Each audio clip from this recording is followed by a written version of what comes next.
भाई वेव। ठीक है मनन, और उसके अलावा भी मेहनत कर, वापस थोड़ा थोड़ा आलस में आ गया है, इतना आलस में मत आ। सर मेरे क्वेश्चन हो रहे थे लेकिन आंसर नहीं आ रहा था प्रॉपर सर, एंड वाला। हाँ वही तो कह रहा हूँ, थोड़ा आलस में आ गया, तेरे पहले तो मार्क्स काफी आते थे। हाँ सर।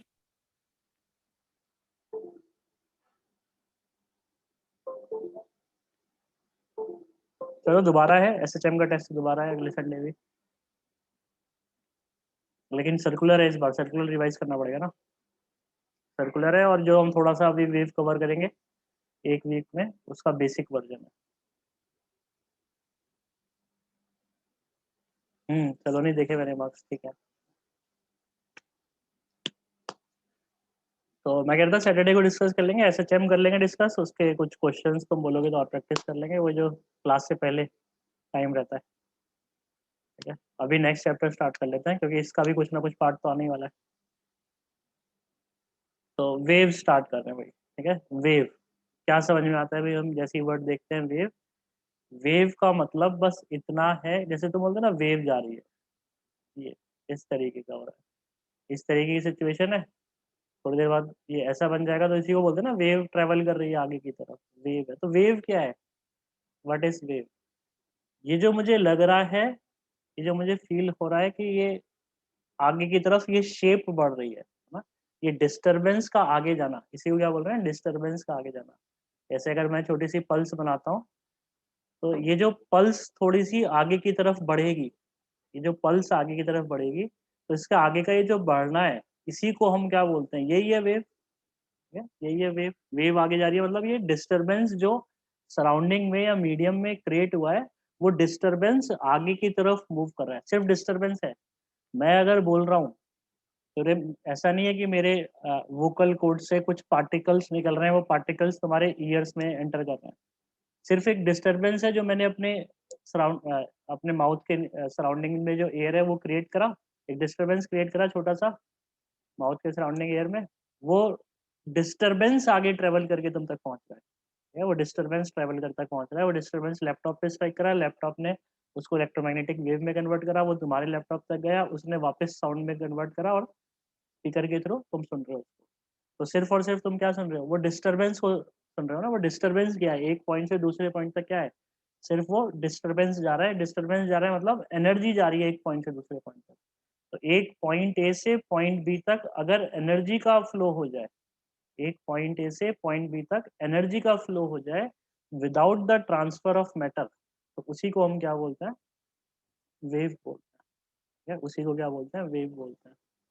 ठीक है, द फिनोमिना या the transfer of energy from one point to another, the transfer of energy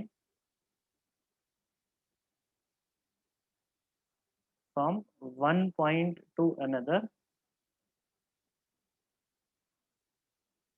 the transfer of energy from one point to another without actual transfer of mass, मास नहीं गया, without actual transfer of, इसी को क्या बोल देते हैं भाई, wave बोल देते हैं। या वेव बोल देते हैं, या फिर ट्रांसफर ऑफ एनर्जी हो गया, या फिर डिस्टरबेंस बोल दो। और जो हमने सराउंडिंग में जो अपना एयर वाइब्रेट करी ना, उसी को हम वर्ड क्या बोल रहे हैं, डिस्टरबेंस वर्ड बोल रहे हैं। ठीक है, और the motion of disturbance from one point to another, movement of disturbance या motion of disturbance from one point to another.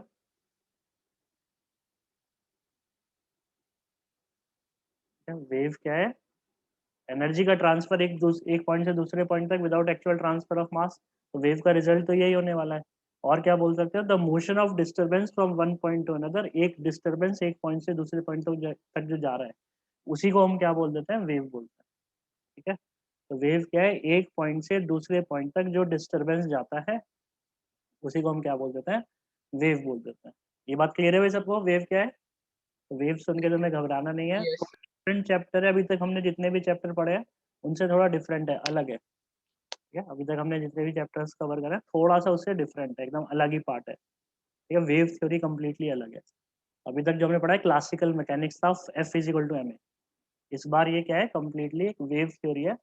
ये चैप्टर आएगा, फिर अगला वेव ऑप्टिक्स आएगा, फिर एक इलेक्ट्रोमैग्नेटिक वेव आएगा थोड़ा सा एंड में, 12th के एंड में। ठीक है, ये 3 चैप्टर है वेव पे बेस्ड। फिर मॉडर्न फिजिक्स में थोड़ा बहुत वेव यूज होगा। ठीक है, तो इसी को हम क्या बोल देते हैं भाई, वेव बोल देते हैं। The transfer of energy from one point to another without the actual transfer of mass, ठीक है, और द मोशन ऑफ डिस्टर्बेंस। ठीक है, सिंपल है। अब देखो एग्जांपल, देखो कौन कहाँ कहाँ तुमने वेव को देखा है और तुम्हें याद दिला देते हैं वापस। तुम एक स्टिल वाटर में पत्थर को ड्रॉप करते हो तो ध्यान है, तो ऐसे रिपल्स क्रिएट हो जाती है, ऐसे रिपल्स क्रिएट हो जाते हैं। अभी तो लॉकडाउन में तो तुमने नहीं करा होगा, उससे पहले तो कभी ना कभी तो बचपन में तो ऐसा करा होगा, एक स्टोन स्टिल वाटर में डाला है या देखा होगा। हाँ सर। इस तरीके से ऐसा पूरा एक रिपल्स ही आगे की तरफ बढ़ती है। ठीक है, यहाँ डालते हो तो ऐसे रिपल्स ही आगे की तरफ बढ़ती है, इस तरीके से रहता है ना। तो वो चारों तरफ से ऐसे आगे की तरफ मूव कर रहा है। एक्चुअल में पानी आगे नहीं जा रहा, हमें लगता है पानी आगे जा रहा है, फील होता है जैसे पानी आगे जा रहा है, पानी नहीं जाता। तुम अगर उस पर छोटा सा किसी पत्ता है या कोई पार्टिकल तुमने देखा, पत्ता रख दिया इसके ऊपर, लीफ, ठीक है, इसके ऊपर लीफ प्लेस कर दो, तो लीफ सिर्फ क्या होती है, अपनी जगह पे रहती है और ऊपर नीचे ऑसिलेट करती है।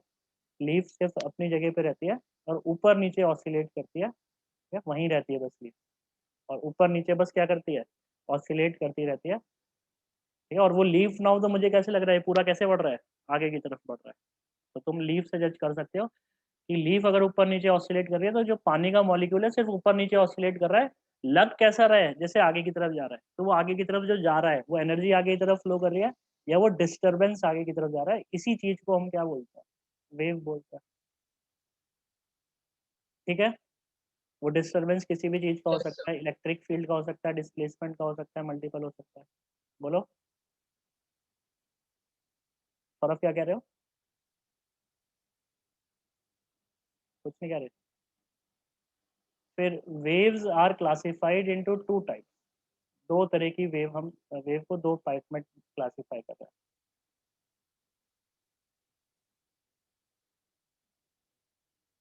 ठीक है, कई तरह की क्लासिफिकेशन है, हम बस ये ज़्यादा फॉलो नहीं कर रहे, अभी बाद में हम देखेंगे इनको। तो 2 तरीके की वेव हमने क्लासिफाई कर दी भाई। पहली वेव मैंने बोल दी mechanical wave.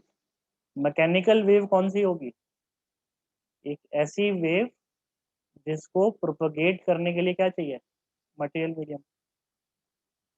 The wave which require material medium to propagate, material medium to propagate.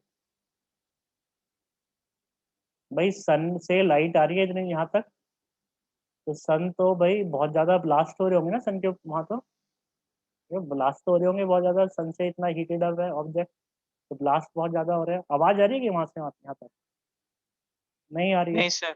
Moon पे कोई ब्लास्ट करेंगे तो आवाज आएगी, नहीं आएगी, क्योंकि साउंड एक मैकेनिकल वेव हो गई। साउंड को ट्रेवल करने के लिए क्या चाहिए, मीडियम चाहिए। साउंड एक मैकेनिकल वेव हो गई, साउंड को ट्रेवल करने के लिए क्या चाहिए, मीडियम चाहिए।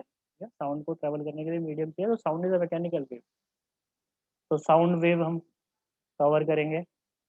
फिर अगर तुम धागे की बात करो तो धागे को अगर मैंने ऊपर नीचे पुश करा, इस एंड को लिया धागे के ऊपर लेके गया नीचे लेके आया, तो ऐसा पल्स बनेगा, स्ट्रिंग वेव बोलते हैं इसको। उसको कंटिन्यूअसली तुम ऐसे करते रहे तो ऐसे पूरी एक स्ट्रिंग वेव बनती चली जाएगी, तो स्ट्रिंग वेव बोलते हैं। तो स्ट्रिंग वेव नाम ही बोल रहे हो तुम, दवाई धागे को ऊपर नीचे लेके जा रहे हो, गिटार की स्ट्रिंग है, ये सब है, तो क्या स्ट्रिंग इन्वॉल्व हो गई ना, स्ट्रिंग में ही तो ट्रेवल कर रही है ये डिस्टर्बेंस।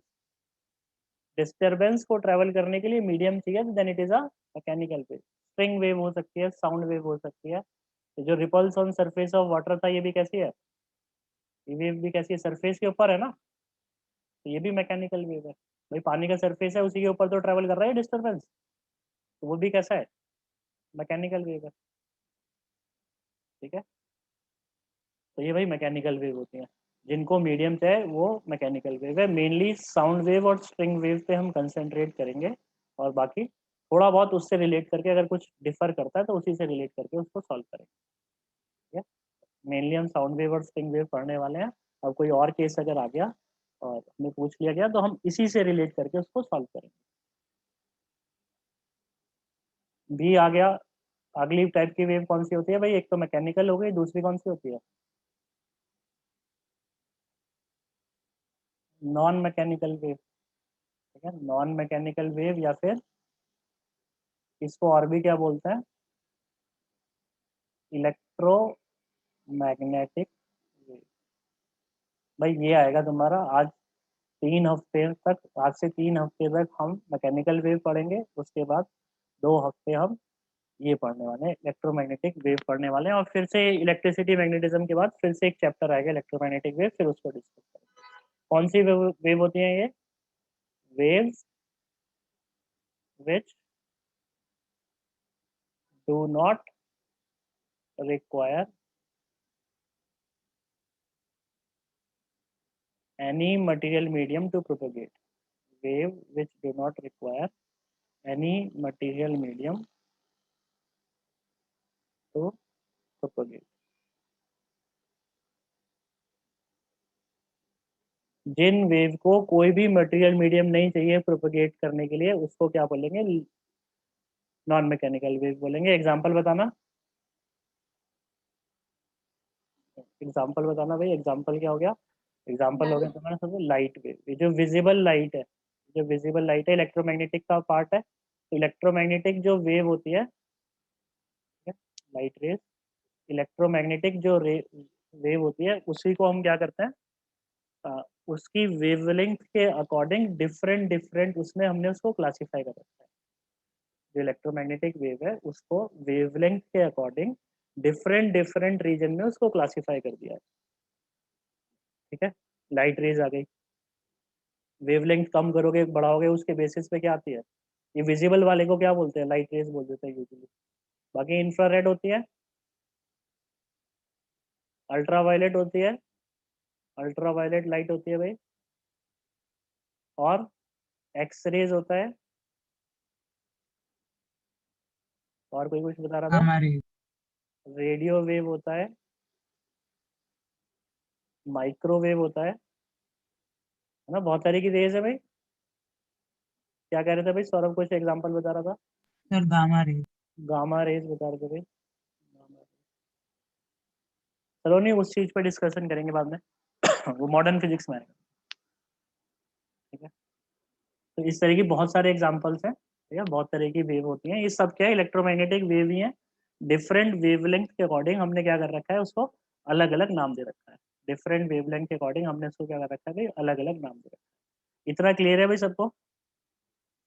वेव्स मैकेनिकल वेव होगी और दूसरी कौन सी होगी?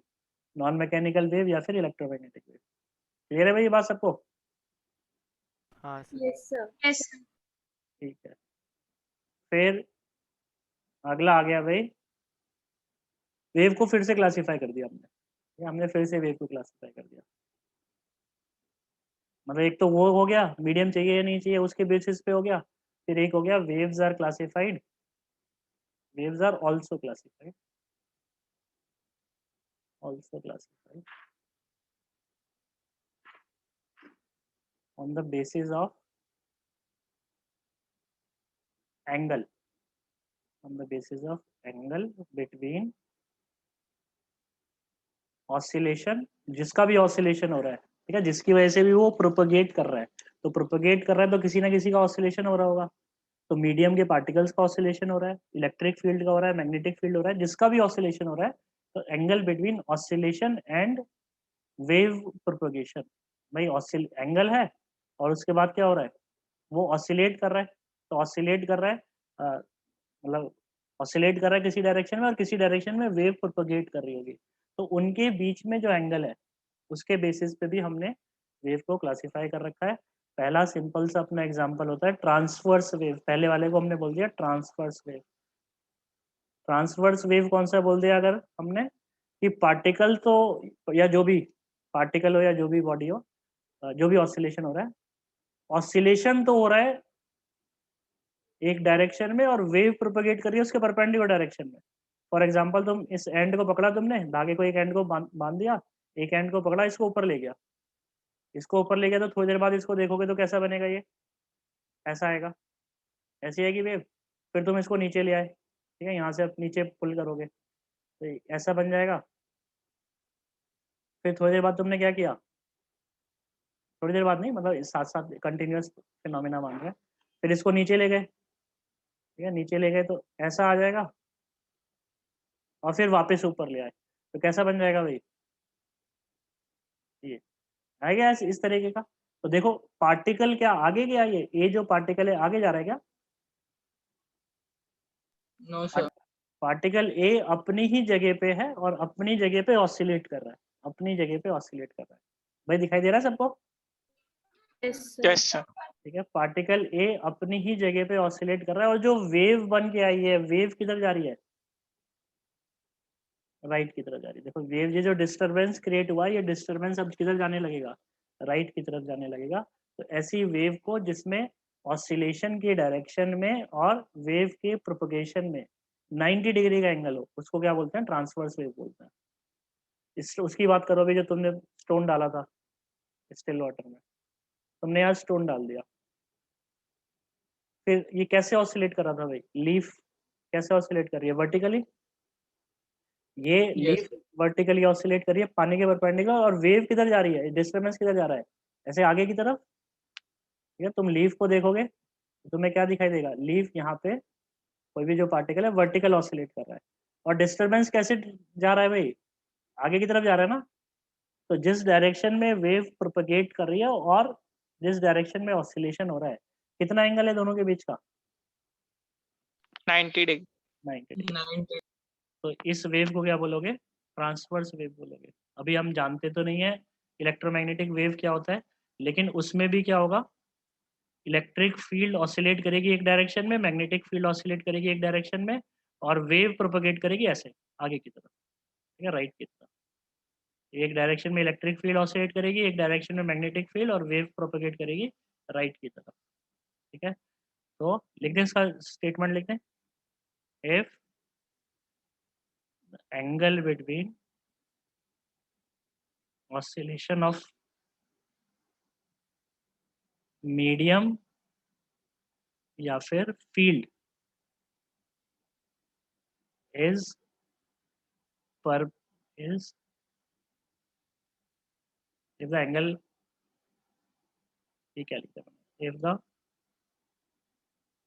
oscillation of medium slash field is perpendicular is perpendicular to wave propagation is perpendicular to wave propagation, then the wave is said to be transverse.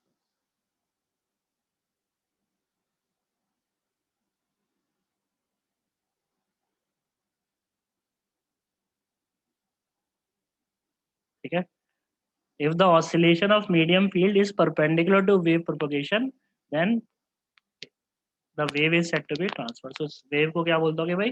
Transverse wave बोल दोगे। ये बात clear है? ठीक है, तो ये अपनी कौन कौन सी वेव हो गई? ये स्ट्रिंग वेव, ये सब कैसी हैं? Transverse wave. तो एग्जांपल क्या हो जाएगा भाई? स्ट्रिंग वेव, इलेक्ट्रोमैग्नेटिक वेव जितनी भी हैं सारी इलेक्ट्रोमैग्नेटिक वेव कैसी हैं? ट्रांसवर्स है। Ripples on surface of water,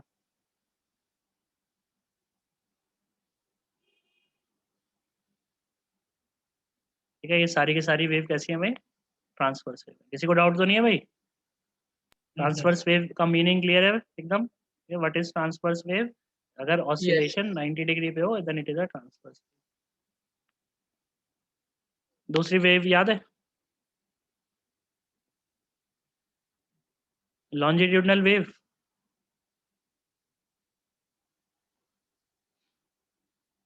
longitudinal wave भाई, एक पाइप दो पाइप, एक पाइप बनाने वाला है, इस पाइप के एक एंड पे एक पर्सन है, इस पाइप के एक एंड पे एक पर्सन बोलना स्टार्ट करता है, तो ये जो एयर पार्टिकल्स हैं ऐसे ऐसे ऑसिलेट करेंगे, अगले वाले को पुश करेगा, अगले वाले को पुश करेगा, अगले वाले को पुश करेगा, अगले वाले को पुश करेगा, ऐसी सो ऑन क्या होगा, अगले वाले को पुश करते करते करते करते ये राइट तक पहुंच जाएगा, यहाँ पे जो पर्सन है वो सुन लेगा। तो वेव किधर जा रही है, डिस्टरबेंस किधर जा रहा है भाई, राइट की तरफ जा रहा है। डिस्टरबेंस जो भी इसने यहाँ से क्रिएट करा हुआ, इसने बोला हेलो, तो वो हेलो एच आगे होते हुए पूरा डिस्टरबेंस जो भी है वो क्या होगा, आगे की तरफ बढ़ेगा। और जो एयर पार्टिकल का ऑसिलेशन है वो भी क्या हो रहा है, उसी डायरेक्शन में हो रहा है ना, इसी डायरेक्शन में वेव ऑसिलेट कर रही है, इसी डायरेक्शन में वेव ऑसिलेट कर रही है। उसी डायरेक्शन में अगर वेव ऑसिलेट कर रही है तो यानी कि कौन सा केस हो गया, ये कौन सी वेव हो गई, लॉन्जिट्यूडनल वेव। ठीक है, if the direction of oscillation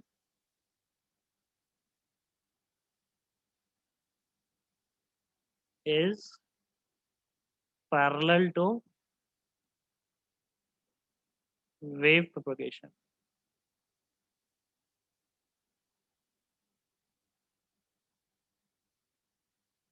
then the wave is said to be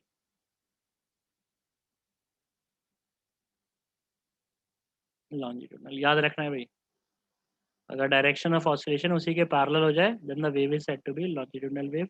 best example क्या रहेगा जिसको हम डील करेंगे, कौन सा है, साउंड वेव।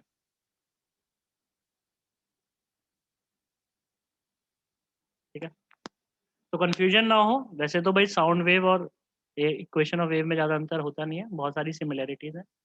तो अभी हम कौन सा पढ़ रहे हैं, एकदम डिवाइडेड करके कर रहे हैं। पहले मैकेनिकल वेव पढ़ेंगे, मैकेनिकल वेव में ट्रांसवर्स वेव भी पढ़ेंगे, लॉन्जिट्यूडनल वेव भी पढ़ेंगे।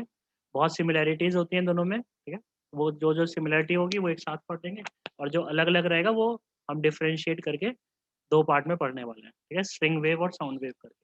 स्ट्रिंग वेव कौन सी हो गई, मैकेनिकल ट्रांसवर्स वेव, और ये कौन सी हो गई, मैकेनिकल लॉन्जिट्यूडनल वेव। फिर जब ये चैप्टर खत्म हो जाएगा 3 वीक बाद, फिर हम कौन सी पढ़ेंगे, इलेक्ट्रोमैग्नेटिक वेव। वो भी कौन सी होती है, ट्रांसवर्स होती है। ठीक है, किसी को कंफ्यूजन तो नहीं है, सिंपल है अभी तक। Yes, sir. हाँ सर। सर ट्रांसवर्स वेव और लॉन्जिट्यूडनल वेव दोनों साइमल्टेनियसली नहीं हो सकते। ट्रांसवर्स वेव और लॉन्जिट्यूडनल वेव का कॉम्बिनेशन हो सकता है कॉम्बिनेशन, ट्रांसवर्स वेव और लॉन्जिट्यूडनल वेव का कॉम्बिनेशन हो सकता है। हम एकदम आइडियल केसेस स्टडी करेंगे।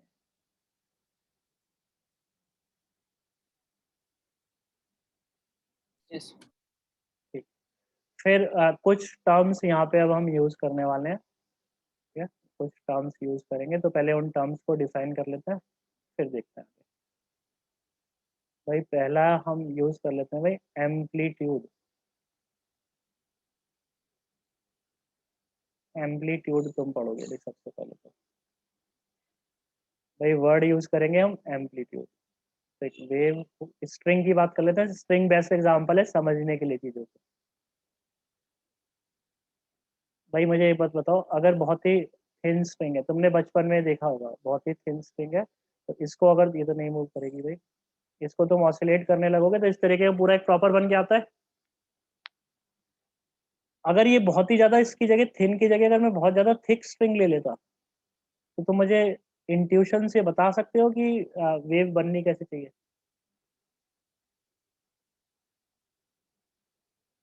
एम्पलीट्यूड कम होना चाहिए।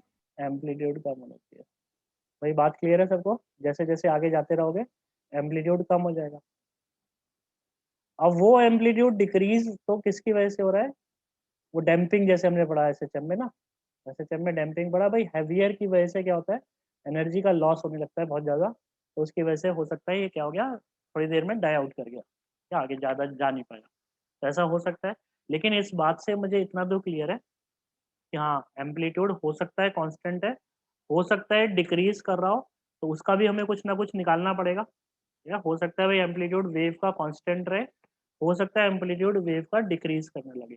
पहले एम्पलीट्यूड से मीनिंग क्या है मेरा, ये जो ऑसिलेट कर रहे हैं पार्टिकल्स, वो ऑसिलेटिंग पार्टिकल्स का जो एम्पलीट्यूड है उसी को क्या बोल देते हैं, एम्पलीट्यूड ऑफ द वेव बोल दोगे। ये पार्टिकल्स ऑसिलेट कर रहे हैं ना अपनी अपनी जगह पे, ये पार्टिकल कैसे जाएगा, ऊपर गया, फिर मीन पे आएगा, फिर नीचे जाएगा, पार्टिकल अपनी जगह पे ऑसिलेट करता रहेगा, और वेव किधर जाती रहेगी, आगे। ये बात क्लियर है सबको? भाई वेव आगे जाती रहेगी, मैं इसको 2-3 इसमें बना देता हूँ कोई।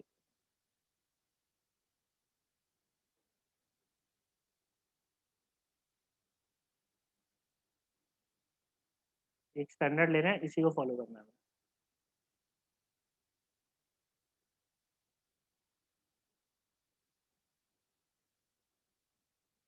t इज इक्वल टू 0 पे ये एंड यहाँ पे है।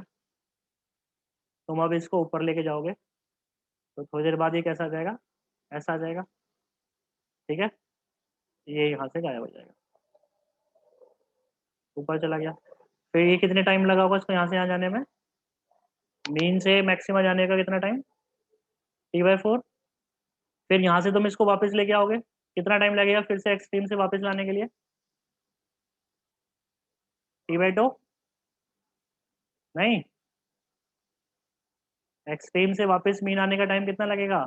t/4 लगेगा। t/4 पहले हो चुका है, तो मीन से मीन कितना टाइम भूल गए क्या? t/2 t/2 t/2।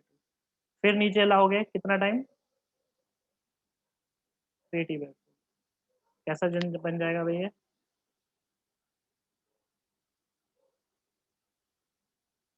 ऐसा आ जाएगा।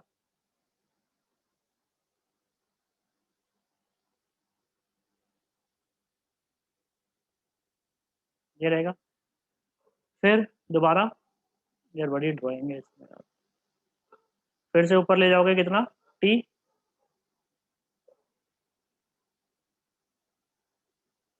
ऐसा बन जाएगा।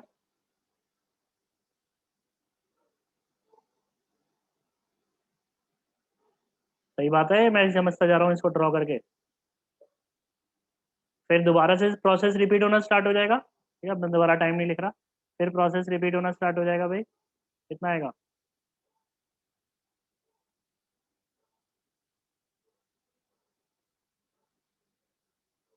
भाई ऐसे सो ऑन होता रहेगा ना इस तरीके से। तो वो जो पार्टिकल यही नहीं कर रहा, एक्चुअल में यही पार्टिकल को तो तुमने ऑसिलेट कराया, लेकिन सारे पार्टिकल्स क्या करने लगेंगे? सारे पार्टिकल ऑसिलेट करेंगे ना, ऊपर नीचे ऊपर नीचे ऊपर नीचे, सारे पार्टिकल्स ऑसिलेट कर रहे होंगे। तो ये सारे पार्टिकल्स ऑसिलेट कर रहे हैं, तो इन पार्टिकल्स का जो एम्पलीट्यूड है उसी को क्या बोलते हो? ऑसिलेशन का जो एम्पलीट्यूड है उसी को क्या बोलते हैं? वेव का एम्पलीट्यूड बोलेंगे। भाई कुछ टर्म्स हैं वेव में जो हम अलग से यूज करने वाले हैं, तो उसको हम पहले ही डिफाइन कर रहे हैं। तो पहला टर्म मैंने डिफाइन करा एम्पलीट्यूड ऑफ वेव। तो एम्पलीट्यूड ऑफ वेव तुमने जहाँ देखा, घबराना नहीं है। एम्पलीट्यूड ऑफ वेव का मतलब क्या है भाई? एम्पलीट्यूड ऑफ वेव का मतलब क्या हो जाएगा? The amplitude of oscillating particle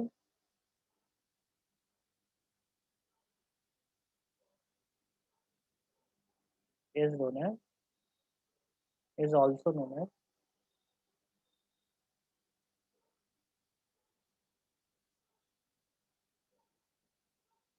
भाई ये बात क्लियर है सबको?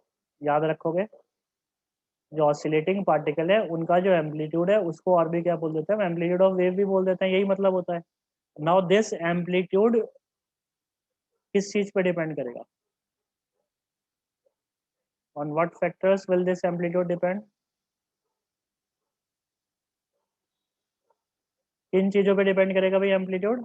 जो इसको ऊपर लेके गया फिर नीचे लेके आया, वो जितना ऊपर लेके जाएगा उतना ज्यादा एम्पलीट्यूड होगा ना। भाई तुम्हें अगर मैंने यहाँ पे खड़ा कर रखा है और तुम इसको ऊपर नीचे ऑसिलेट करा रहे हो, तो तुम इसको जितना ऊपर लेके जाओगे एम्पलीट्यूड उतना ज्यादा आएगा या नहीं? yes yes sir उतना ज्यादा एम्पलीट्यूड आएगा। तो तुम कौन हो? सोर्स।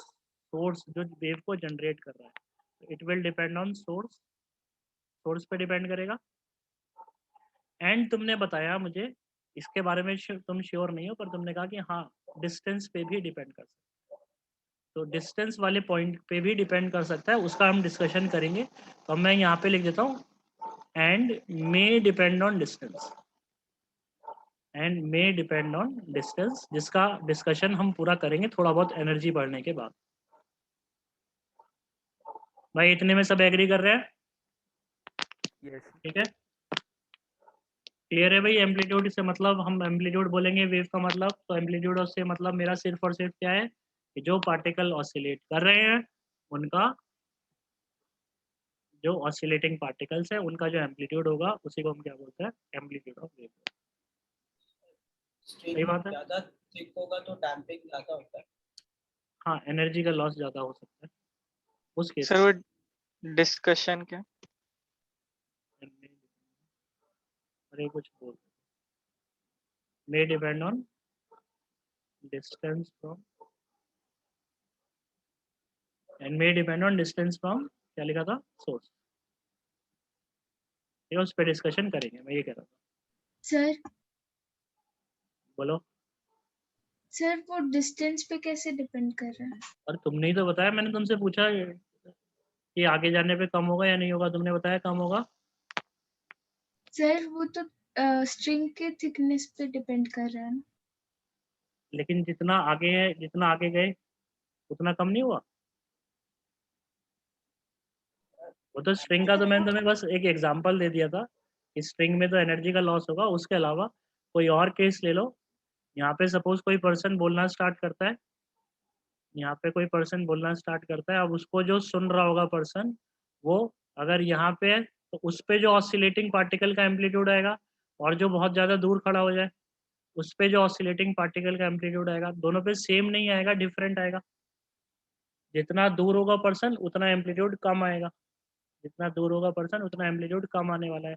स्ट्रिंग के केस में अगर आइडियल केस कंसीडर करेंगे तो एम्पलीट्यूड हर जगह का क्या आएगा, सेम आएगा। स्ट्रिंग में अगर आइडियल केस कंसीडर करेंगे, कोई डैम्पिंग नहीं, कुछ नहीं, तो उस केस में क्या होगा, हर जगह एम्पलीट्यूड क्या रहेगा, सेम रहेगा। लेकिन कोई भी 2 डायमेंशनल वेव हो गई या 3 डायमेंशनल वेव हो गई, उसमें जब हम वेव एम्पलीट्यूड निकालेंगे अभी आगे जाके, तो वो एम्पलीट्यूड हम देखेंगे कि कम होता जा रहा है आगे जाने से। ठीक है, जितना ज़्यादा डिस्टेंस जाएंगे उतना ज़्यादा वो एम्पलीट्यूड क्या होगा, कम होगा। एक तरीके से ये एनर्जी जब बोला तो इतने रीजन में डिस्ट्रीब्यूट हुई, और के लिए क्या हो गया, इतने रीजन में डिस्ट्रीब्यूट हो गई, तो उस पे जो एम्पलीट्यूड पहुंचेगा वो क्या हो गया, कम कम हो गया। तो उसका हम करेंगे। हाईएस्ट पॉइंट अभी भी एक्सट्रीम है। क्या कह रहे हो? वेव का जो हाईएस्ट पॉइंट है वो भी अभी एक्सट्रीम है। हाँ, extreme position of the oscillating particle. भाई एक वर्ड यूज करेंगे, वेलोसिटी ऑफ वेव, VW, या ज्यादा कॉमनली यहाँ पे इस पूरे चैप्टर में अगर कहीं V लिखा है तो उसका मतलब वेलोसिटी ऑफ पार्टिकल नहीं है, अनलेस मेंशन। अगर मेंशन नहीं करा है तो तुम्हें क्या लिखना है, वेलोसिटी ऑफ वेव मानना है। क्या होता है भाई ये वेलोसिटी ऑफ वेव? अगर यहाँ से एक पर्सन है और यहाँ से एक पर्सन है, यहाँ से इसने कुछ बोला, 1 सेकंड बाद इसको सुनाई दे रहा है, तो अगर ये ज्यादा तेज चिल्ला के बोलेगा तो जल्दी सुनाई देगा उसको? नहीं सर। जितना भी ये तेज चिल्ला ले, अगर जो आगे की तरफ जो टाइम लगेगा यहाँ से यहाँ पहुंचने को, टाइम सेम रहेगा। जिस रेट से डिस्टरबेंस आगे जाएगा वो सेम रहेगा। उसको तुम सिंपली ऐसे बोल सकते हो, देख सकते हो कि भाई जब पर्सन ने कुछ बोला, हेलो बोला, तो उसकी वोकल कॉर्ड से एक डिस्टरबेंस जनरेट हुआ। वो डिस्टरबेंस अब किस में आ गया, एयर में आ गया ना। वो डिस्टरबेंस अब एयर में आ चुका है। अब वो कुछ भी कर ले, उसके कंट्रोल में रहा क्या वो डिस्टरबेंस? भाई यहाँ से इसने कुछ बोला, जैसे इसने यहाँ से कुछ बोला, वो डिस्टरबेंस कहाँ आ गया, एयर में आ गया। Yes sir. वो डिस्टरबेंस एयर में आ गया, तो वो डिस्टरबेंस अब अगर एयर में आ गया तो उसके कंट्रोल में रहा क्या, इस पर्सन के कंट्रोल में रहा वो कि किस तरीके से अब आगे जाएगा, रहेगा क्या उसके कंट्रोल में? नहीं सर। नहीं सर। नहीं रहने वाला, उसके कंट्रोल में नहीं रहने वाला। वो कौन जज करेगा किस रेट से ये आगे जा रहा है? ये मीडियम जज करेगा। ठीक है, मीडियम जज करेगा। तो जिस रेट से डिस्टरबेंस आगे जाता है उसको बोलते हैं वेलोसिटी ऑफ वेव बोलते हैं। ठीक है, जिस रेट से डिस्टरबेंस आगे जाता है उसको वेलोसिटी ऑफ वेव बोलते हैं। और वेलोसिटी ऑफ वेव सिर्फ किस पे डिपेंड करेगी, प्रोपगेशन पे डिपेंड करेगी। एक बार जब यहाँ पे तुमने पल्स जनरेट कर दी, ठीक है, इसको वेव पल्स बोलते हैं, छोटा सा अगर जनरेट करा, तो अब ये तुम्हारे कंट्रोल में नहीं है। यहाँ जो सोर्स है उसके कंट्रोल में नहीं है।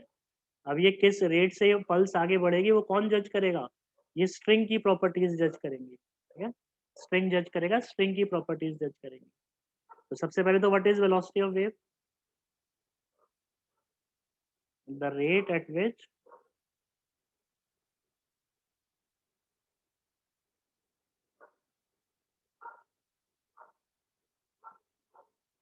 disturbance moves in a medium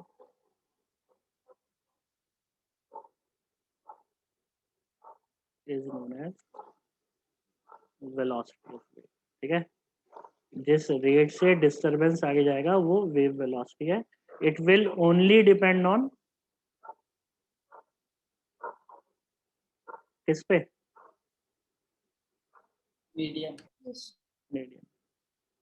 person पे नहीं डिपेंड करेगा, कितनी भी तेज चिल्ला के बोल दे, जितना तेज चिल्लाएगा उतना लाउड साउंड सुनाई देगा दूसरे पर्सन को। ठीक है, उतना लाउड साउंड रहेगा उसका, लेकिन जितना टाइम लगना होगा उतना ही लगेगा।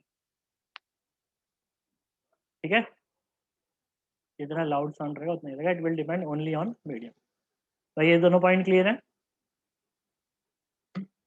यस। Yes sir. अगला भाई सिंपल सा अपना, तुम्हें पता ही है भाई, टाइम पीरियड। टाइम याद है? टाइम याद है भाई? टाइम पीरियड क्या होता था? जिस रेट्स, जितने टाइम में एक ऑसिलेशन कंप्लीट हो जाए पार्टिकल का, तो उसको क्या बोलोगे? टाइम पीरियड बोलोगे।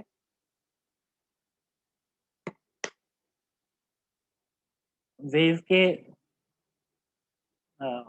वेव में ऑसिलेशन हो रहा है, पार्टिकल्स का ऑसिलेशन हो रहा है या फील्ड का ऑसिलेशन हो रहा है, तो जितने टाइम में एक ऑसिलेशन कंप्लीट होता है उसको क्या बोल देंगे? Time period of the wave बोल देंगे। Yes.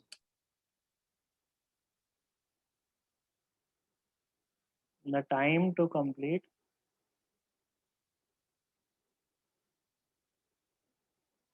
One oscillation of the medium particle और फील्ड।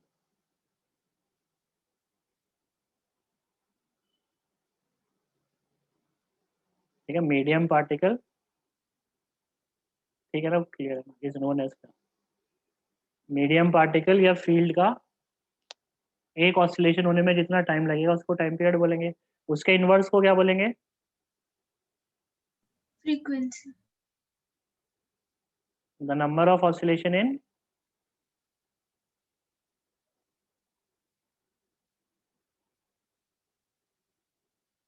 1 सेकेंड क्या होता था भाई? फ्रीक्वेंसी किसके बराबर होता था? 1/2। सेकेंड इनवर्स हर्ट्ज या हर्ट्ज, ये होता है। फिर अगला याद है? फ्रीक्वेंसी टाइम पीरियड, इससे ज्यादा इसकी जगह ज्यादातर क्या यूज करते हैं?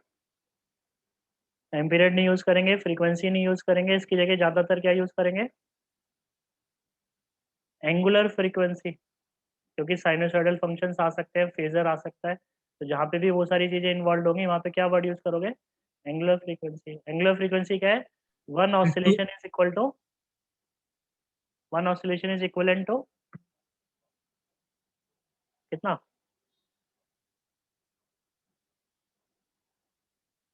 वन ऑसिलेशन किसके बराबर है?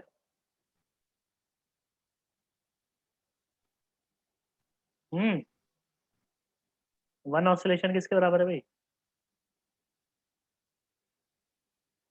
कम ऑन, रेडियंस में किसके बराबर होता है वन ऑसिलेशन? 2 पाई।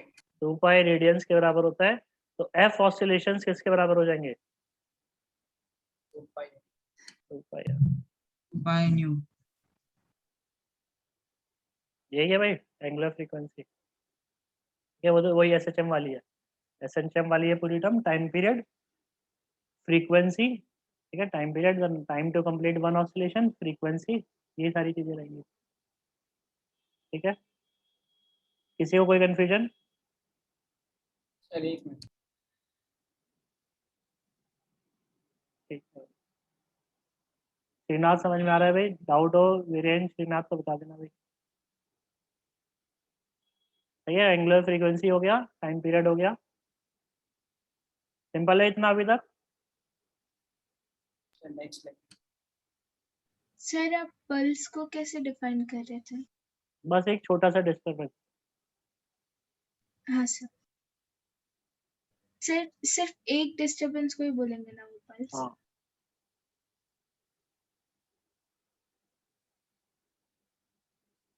यस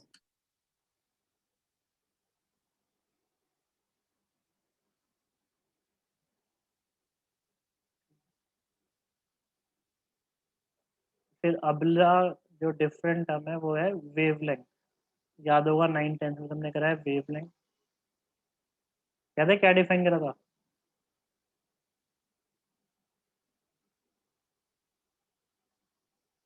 जो मीन के ऊपर होते हैं इनको क्या बोलते हो, क्रेस्ट या ट्रफ? क्रेस्ट। और जो मीन के नीचे होगा इनको? ट्रफ। फिर वेवलेंथ तुमने बचपन में डिफाइन करा था एडजेसेंट क्रेस्ट और एडजेसेंट ट्रफ के बीच का डिस्टेंस, ये रहता था the distance between adjacent crest और एडजेसेंट ट्रफ। अब तुम्हें पता चल गया भाई, अब थोड़ा सा और भी है, तुम उसको लिख सकते हो। तुम बोलोगे डिस्टेंस बिटवीन एडजेसेंट क्रेस्ट या एडजेसेंट ट्रफ, तो इससे ऊपर वाला जो है, मैं अगर थोड़ा सा एक यूनिट यहाँ से चला जाता हूँ, एक यूनिट यहाँ से चला जाता हूँ आगे, तो यहाँ से यहाँ तक जितना डिस्टेंस तुम यहाँ से आगे बढ़ रहे हो उतना यहाँ से आगे बढ़ गया, तो ये भी तो लैम्डा ही रहेगा। जितना मैं यहाँ से आगे गया उतना यहाँ से आगे बढ़ गया, ये भी लैम्डा ही रहेगा ना। यस सर हाँ। ये ये भी लैम्डा होगा, यस सर ये भी लैम्डा रहेगा, ठीक है? ये भी लैम्डा है, ये भी बहुत सारे, ये मतलब जरूरी नहीं है डिस्टेंस बिटवीन एडजेसेंट क्रेस्ट या ट्रफ लिखो। ज्यादा बेटर डेफिनेशन क्या लिखनी चाहिए मुझे, तुम बताओ किस चीज को वेवलेंथ बोल रहा है? Distance traveled by wave in one oscillation. और यहाँ पे इसके अकॉर्डिंग ये तुमने बोला था, ये क्या है, दोनों अपने एक्सट्रीम पोजीशन पे ऑसिलेशन की टर्म्स में बताओ। ऑसिलेशन की टर्म्स में दोनों अपनी एक्सट्रीम पोजीशन पे हैं, फिर दोनों एक साथ मीन पे आएंगे, दोनों नेगेटिव एक्सट्रीम पे आएंगे, फिर दोनों एक्सट्रीम पे जाएंगे। ऐसे कहीं पे देख ले ये मीन है, तो दोनों अपनी मीन पोजीशन पे है, दोनों ऊपर एक साथ जाएंगे, दोनों नीचे एक साथ आएंगे।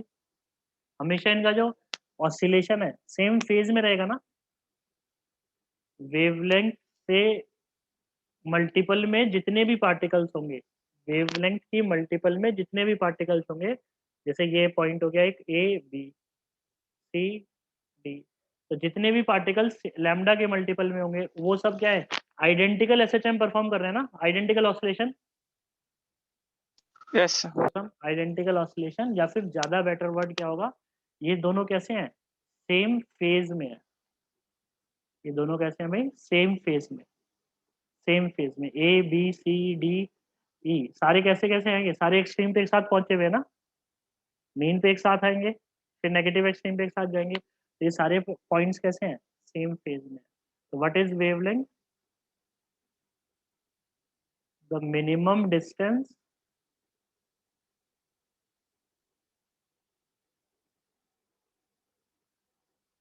between particles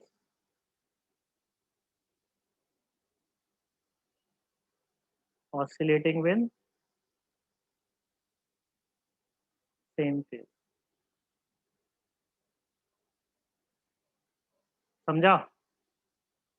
the minimum distance between particles oscillating with same phase, सारे एक्सट्रीम पे एक साथ होंगे, मीन पे एक साथ होंगे, तो मिनिमम डिस्टेंस यानी कि ए और बी, ये सेम फेज में, ये आपस में सेम फेज में, जो भी पार्टिकल सेम फेज में ऑसिलेट कर रहे होंगे मतलब सेम ऑसिलेशन परफॉर्म कर रहे हैं, हमेशा से एक साथ ऑसिलेशन परफॉर्म कर रहे हैं, तो उनको क्या बोलते हैं हम, वेवलेंथ बोलते हैं। ये बात क्लियर है भाई, है ना? Yes, sir.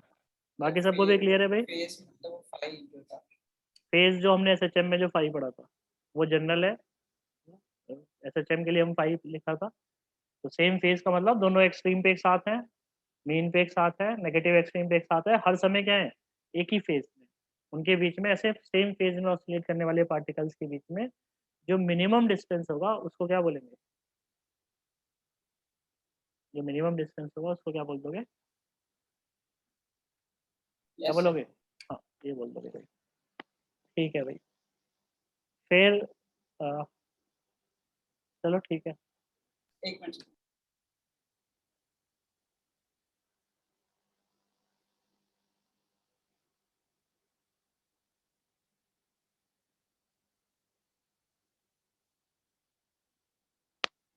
सर अगर डैम्पिंग हो रही होगी तो फिर वो वापस उतने एम्पलीट्यूड पे नहीं आएगा ना। इसीलिए तो हमने सेम फेज वर्ड बोला, उतना एम्पलीट्यूड नहीं आएगा। आइडेंटिकल, अदरवाइज क्या बोलते थे, जो भी आइडेंटिकल ऑसिलेशन परफॉर्म कर रहा है वो अगर एक्सट्रीम पे दोनों सेम एक साथ आने चाहिए, एक्सट्रीम पे एक साथ आए तो फेज क्या बोलेगा, π/2 ही बोलेंगे, एम्पलीट्यूड भले ही कम हो जाए। यस।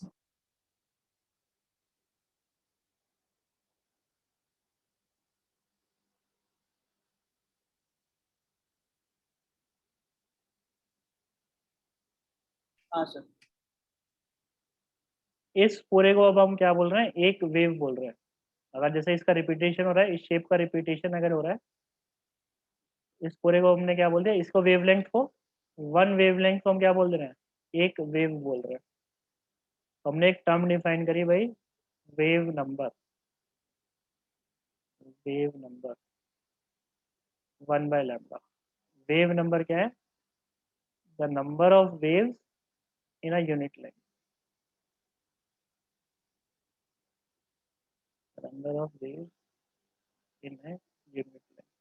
एक यूनिट लेंथ में जितनी वेव्स होंगी उसको क्या बोल रहे हैं भाई, वेव नंबर बोल रहे हैं। ठीक है, the number of waves in a unit length is known as wave number. ये बात क्लियर है भाई? हाँ सर। देखो फॉर एग्जांपल जैसे लैम्डा अगर 0.5 होता तो ये 0.5, ये 0.5, 1 मीटर में 2 वेव आ गई होती, 1 मीटर में 2 वेव आ गई होती, तो 1/λ उसी 2 को रिप्रेजेंट करेगा ना। तो number of wave in a unit length, इसको क्या बोलते हैं, wave number. The number of waves in a unit length को क्या बोल रहे हैं, वेव नंबर बोल रहे हैं। याद रखना भाई, वेव नंबर से ज़्यादा कॉमन क्या होना चाहिए, एंगुलर वेव नंबर। क्या करोगे भाई wave number, angular wave number में के बोलेंगे, angular wave number will be के। उसको भी के बोल देते हैं कई बार ना, पर ज़्यादा कॉमन के एंगुलर वेव नंबर के लिए यूज करा जाता है। तो बताओ भाई, एंगुलर वेव नंबर मतलब एक वेव का मतलब कितने रेडियंस, एक वेव कंप्लीट हो गई मतलब कितने रेडियंस कंप्लीट हो गए, 2π। 2π रेड। तो यानी कि 1/λ वेव्स में कितना हो जाएगा, 2π इंटू 1/λ, यही मतलब हो जाएगा ना बस। 1/λ में कितने रेडियंस कवर हो गए, 2π इंटू 1/λ। उसी को बस क्या बोल देते हैं, एंगुलर वेव नंबर। चलेगा भाई, सबको समझा? Yes sir. लिखो इसको। एंगुलर वेव नंबर वापस बताइए। एंगुलर वेव नंबर देख, ज़्यादा सिग्निफिकेंस हम उसका समझ नहीं रहे हैं, वो हमें इसीलिए करना पड़ रहा है क्योंकि साइन की टर्म्स आएंगी ना, जैसे हमने एसएचएम में देखा है, साइन की टर्म्स आएंगी, फेजर्स आएंगे, तो उस केस में क्या होता है, एंगल में लिखना ज़्यादा आसान हो जाता है, ज़्यादा इजीली सॉल्व हो जाता है। तो हमने हर चीज़ को क्या करा, एक वेव कंप्लीट हो गई मतलब एक ऑसिलेशन हो गया, हमने शुरुआत में देखा था, एक वेव कंप्लीट हो गई मतलब ये वाली एक वेव कंप्लीट हो गई मतलब एक ऑसिलेशन हो गया ना यहाँ का। यस। एक ऑसिलेशन हो गया मतलब कितने रेडियंस आगे जा चुका है या पीछे जा चुका है, 2π। एक वेव मतलब 2π रेडियंस, बस इतना बोल दिया डिफाइन करने के लिए। मतलब number of waves in unit length वो वेव नंबर था, तो एंगुलर वेव नंबर वो एंगल मेजर करने के लिए हाँ, कि कितने एंगल हो गए एक यूनिट लेंथ, कितना एंगल आगे या पीछे हो गया है।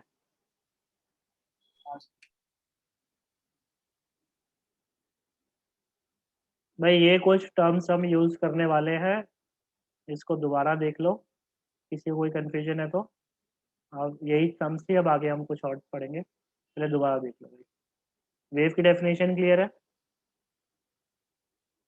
ठीक है, एक डिस्टरबेंस एक पॉइंट से दूसरी पॉइंट जब जाता है उसी को वेव। मैकेनिकल वेव जिसको मीडियम रिक्वायर्ड है, it is a mechanical wave. जिसको मीडियम नहीं रिक्वायर्ड है, it is a non mechanical और इलेक्ट्रोमैग्नेटिक वेव। जिसमें ऑसिलेशन 90 डिग्री पे हो, it is a transverse wave. जिसमें ऑसिलेशन पैरेलल हो, वो क्या होता है, लॉन्जिट्यूडनल वेव हो गया। जिसमें ऑसिलेशन और वेव प्रोपगेशन पैरेलल है, it is a longitudinal wave. जिसमें ऑसिलेशन और वेव प्रोपगेशन परपेंडिकुलर है, वो कैसी वेव है, ट्रांसवर्स वेव है। ठीक है, एम्पलीट्यूड वो जो मीडियम पार्टिकल ऑसिलेट कर रहे हैं उनका जो एम्पलीट्यूड है वही क्या होता है भाई, वेव का एम्पलीट्यूड बोलते हैं हम। वो सोर्स पे डिपेंड कर सकता है, वो सोर्स पे डिपेंड करता है। और एक दो केसेस में हम देखेंगे कि डिस्टेंस फ्रॉम सोर्स पे भी डिपेंड करता है, जब 2 डायमेंशनल या 3 डायमेंशनल वेव हो जाएगी। जब 2 डायमेंशनल या 3 डायमेंशनल वेव हो जाएगी तो हम देखेंगे कि वो सोर्स के उस पर भी डिपेंड करेगा। सर एक बार लास्ट स्लाइड दिखा सोर्स के लास्ट स्लाइड कौन सी, ये सर, इसके पहले। ये हाँ सर, हो गया। में क्या लिखेगा?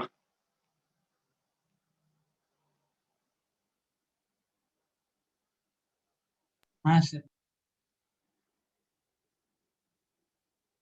ठीक है, वेलोसिटी ऑफ वेव का मतलब v लिखा हुआ है, मतलब वेलोसिटी ऑफ वेव है। वेलोसिटी ऑफ वेव का मतलब क्या होगा, किस रेट से डिस्टरबेंस क्या हो रहा है, आगे जा रहा है, उसको वेलोसिटी ऑफ वेव बोलते हैं। पर्सन का, सोर्स का कोई कंट्रोल नहीं है। एक बार वेव आगे बढ़ गई, पर्सन से आगे चली गई, उसका कोई कंट्रोल नहीं बचा उसके ऊपर, तो वो किस रेट से आगे जाएगी वो मीडियम पे डिपेंड करेगा। टाइम पीरियड पता ही है तुमको, फ्रीक्वेंसी पता ही है, बहुत ज़्यादा यूज़ कर ही चुके हैं ऑलरेडी। या एंगुलर फ्रीक्वेंसी, ये नई टर्म यहाँ पे जो आएगी वेवलेंथ है। ठीक है, distance between the particle oscillating with same phase को क्या बोलेंगे, वेवलेंथ बोलेंगे। वेव नंबर उसके इनवर्स को और एंगुलर वेव नंबर 2 पाई से मल्टीप्लाई करने के बाद।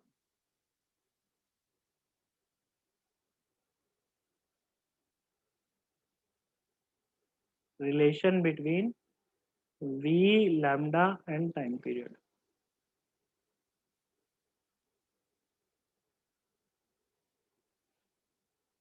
वेलोसिटी ऑफ वेव, वेवलेंथ और टाइम पीरियड में आपस में क्या रिलेशन है?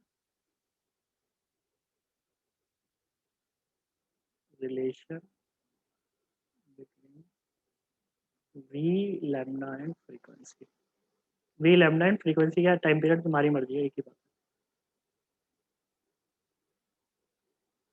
है भाई। t is equal to 0, t is equal to t/2, नहीं t/4, t is equal to कितना लिखो, t is equal to t/4, t/2, 3t/4 t। एक मिनट दो, स्ट्रिंग की हेल्प से डिराइव कर रहे हैं वैलिड हमें। यस, स्ट्रिंग की हेल्प से मैं तुम्हें डिराइव करके बता रहा हूँ ताकि उसका मीनिंग समझ में आए। वैलिड हमेशा है, ये तुम ऑलरेडी का वैसे कवर कर चुके हो। तो ये 0 पे है, एक मिनट, λ/2, λ/4, λ/2, 3 λ/4।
चलो इतना जरूरत नहीं था, इसलिए मैंने पूरा ड्रॉ कर दिया। टी इज इक्वल टू 0 पे यहाँ पे है, तो टी इज इक्वल टू 0 पे यहाँ पे इसको ऊपर ले जाओगे। टी इज इक्वल टू 0 पे यहाँ पे इसको ऊपर लेके जाओगे, क्या बनेगा, ऐसी शेप बन के आएगी। T is equal to t/2 पे क्या आएगा, ये शेप आ जाएगी। Yes sir. ठीक है, वापस इसको नीचे लेके आओगे तो ये शेप आएगी। फिर अब इसको नीचे लेके जा रहे हो, कैसा बनेगा, मिला तो ना दिया, ये बन जाएगा भाई। फिर क्या बनेगा, फिर वापस से ऊपर लेके जाओगे 3t/4 के बाद। ये समझ में आ रहा है तुम्हें मैंने क्या बनाया क्या है? Yes, sir. Yes, sir. t is equal to 0 पे, t इज इक्वल टू 0 पे,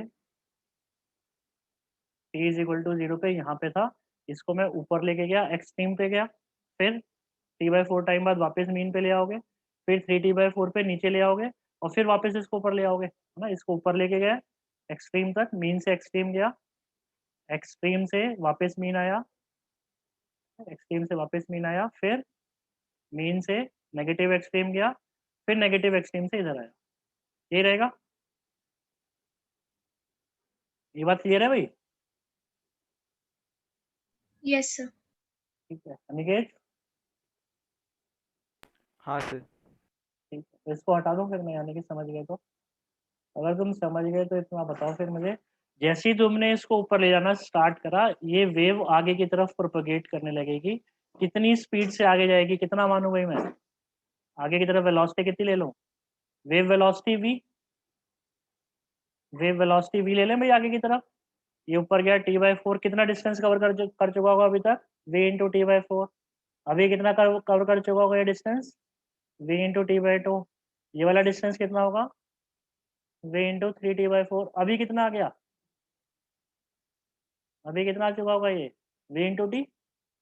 भाई v स्पीड से प्रोपगेट कर रहा था, t टाइम में कहाँ तक आ चुका होगा ये? v इंटू टी आ चुका होगा ना। ये जो पॉइंट है यहाँ से अगर स्टार्ट करें तो v इंटू टी डिस्टेंस आ चुका होगा। तो एक टाइम पीरियड में जितने टाइम में इस पार्टिकल ने अपना ऑसिलेशन कंप्लीट करा, जितने टाइम में इस पार्टिकल ने अपना ऑसिलेशन कंप्लीट करा, उतने टाइम में ये वाला जो पॉइंट था, ये वाला जो डिस्टर्बेंस यहाँ क्रिएट हुआ था, यहाँ तक आ चुका है। कितना डिस्टेंस आगे आ चुका है?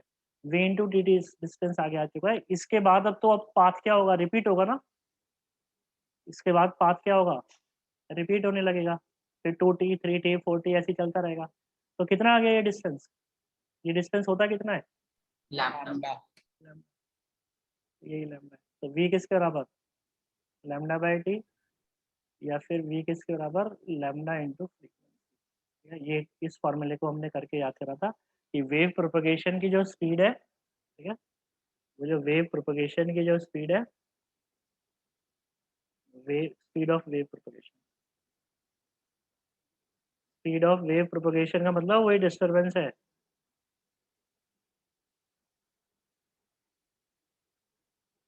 लैम्डा वेवलेंथ हो गया, एफ क्या हो गया? फ्रीक्वेंसी हो गया। फ्रीक्वेंसी किस चीज पे डिपेंड करती है? फ्रीक्वेंसी या टाइम पीरियड? सोर्स पे डिपेंड करता है। ये किस पे डिपेंड करता है? वेव वेलोसिटी किस पे डिपेंड करती है? मीडियम पे डिपेंड करती है। तो वेवलेंथ किस पे डिपेंड करेगी? दोनों पे डिपेंड करेगी। या तुमने लिखा नहीं, किस पे डिपेंड करनी चाहिए? Wavelength, it depends on source and medium. दोनों पे डिपेंड करेगी भाई, सोर्स पे भी डिपेंड करेगी, मीडियम पे भी डिपेंड करेगी। Wavelength will depend on source as well as medium. समझे भाई इस बात को? नहीं समझे? सर सेम पॉइंट ऊपर नीचे करा कि सेम पॉइंट आगे जा रहा है? Same point, same point move करा है क्या? सेम पॉइंट मूव करा मतलब? सर वो पहले ऊपर t इज इक्वल टू 0 पे जो पॉइंट आपने बना, हाँ ये पॉइंट ऊपर गया, नीचे गया, ये पॉइंट आगे कोई जा रहा है? पॉइंट आगे जाता है क्या? वही तो हम समझा रहे हैं इतनी देर से, पॉइंट आगे नहीं जाता है। आपने जो लास्ट में बोला पॉइंट आगे जाके है गलती से निकल गया हुआ, पॉइंट आगे नहीं जाता है। कौन आगे जाता है? वेव। हाँ, डिस्टरबेंस जो यहाँ से आगे जाके क्रिएट हुआ होगा, छोटा सा डिस्टरबेंस बना होगा, वही है ना यहाँ पे, यहाँ तक डिस्टरबेंस एग्जैक्टली वो है जो एग्जैक्टली मोशन इसका था, वो एग्जैक्टली मोशन यहाँ हो रहा है। हाँ सर।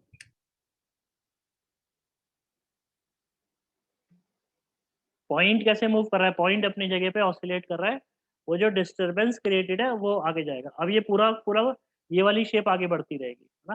पीछे इसका कंटिन्यूशन होता रहेगा और ये वाली शेप क्या होगी? कंटिन्यूसली आगे बढ़ती रहेगी। सही बात है? यस शुरुआत से अगर तो सेटिस्फाई नहीं करता तो मैक्सिमा से सेटिस्फाई कर जा भाई, मैक्सिमा तक पहुंचा दे, फिर अगला जब मैक्सिमम आएगा तो वो एक वेवलेंथ हो गई।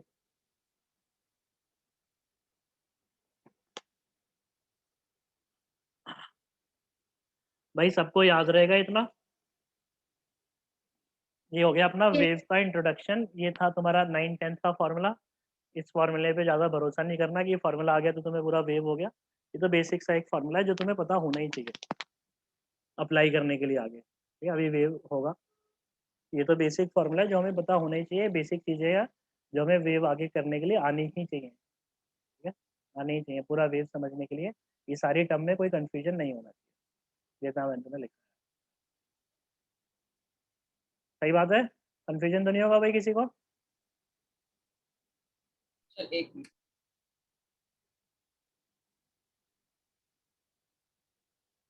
अफरा को कंफ्यूजन हो रहा है? समझ गए।